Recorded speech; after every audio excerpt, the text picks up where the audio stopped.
काय आई एवढं सामान कशाला आणलंस र? तुला माहित नाही कशाला? रोज डोंगराला जातोस ना बाहेर बसाय. अरे बसायला जाईन पण हे काय एवढं मोठं हे एवढं सामान नसतं या. त्या बापाला सांगितलं होतं मी हे दोनच बाथरूम आहेत नका घेऊ म्हणून नुसते हे करून थोडा नुसते बसायचं टाका आणि बस करा म्हणून त्या बापाला परची लावायची. इकडून दिसायचं बाथरूमात गेल्यावर इकडून तिकडून चौकून तोंड दिसावं म्हणून त्या बापाने केलेली. त्या बापून तू बघा आता काय गेली नाही तुम्हाला अरे. एक बैलगाडी नाही 2 बैलगाडी जास्त वाढवायच्या. बरं मला सांग एवढे पाईप कशाला लागणार आहे? पायप हम्म? ते पाईप मी सांगते माझ्याकडे काय म्हणलं पाईप सांगायचं हो तुम्हाला. हो. अशी नुसते घरात जिकडे जातात का तिकडे नुसते पाईपच पाईप.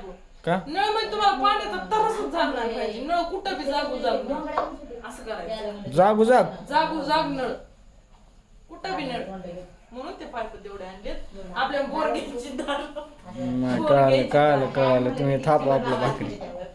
दारात बोर घ्यायचे आपल्याला म्हणून ते पाईप आणले. भाकरी थापा आपलं. काय हो हो ग बाई भाकरी थापा म्हणा. काय मैसूर बोलून त्याच्यामध्ये राजी मी चल